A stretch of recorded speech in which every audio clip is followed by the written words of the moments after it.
بسم اللہ الرحمن الرحیم۔ السلام علیکم۔ آج کی اس ویڈیو میں شیخ التفسیر والحدیث حضرت مولانا مفتی ظہرالعلی خان صاحب رحمۃ اللہ علیہ ایک ایسا کلمہ بیان فرما رہے ہیں جس کے پڑھنے سے کوئی غم اور صدمہ آپ کے قریب نہیں آئے گا۔ وہ کلمہ کون سا ہے آپ حضرات بھی ملاحظہ فرمائیں۔ علی رضی اللہ تعالیٰ عنہ کو آپ نے غمگین دیکھا، آپ نے پوچھا کیا مصیبت لاحق ہے؟ اس نے کہا ایک تھوڑا ہی ہے، بہت ساری ہے۔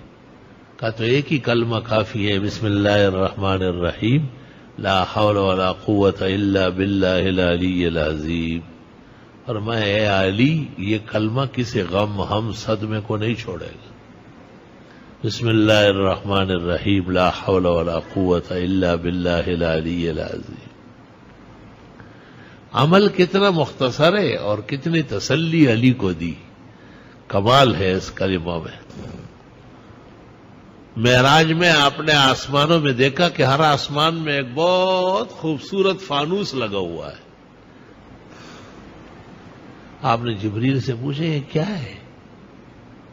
آپ نے جبریل نے کہا یہ ہے لا حول ولا قوت الا باللہ العلی العظیم۔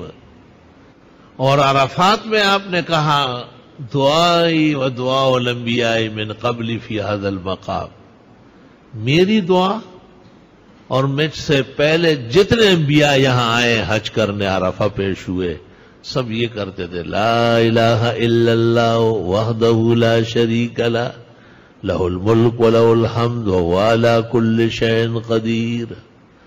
کہتے روز 100 بار پڑھ لیا جائے غم ہم صدمہ نہیں دیکھے گا، اور اللہ تعالیٰ غیب سے خوشی کی خبریں دے گا۔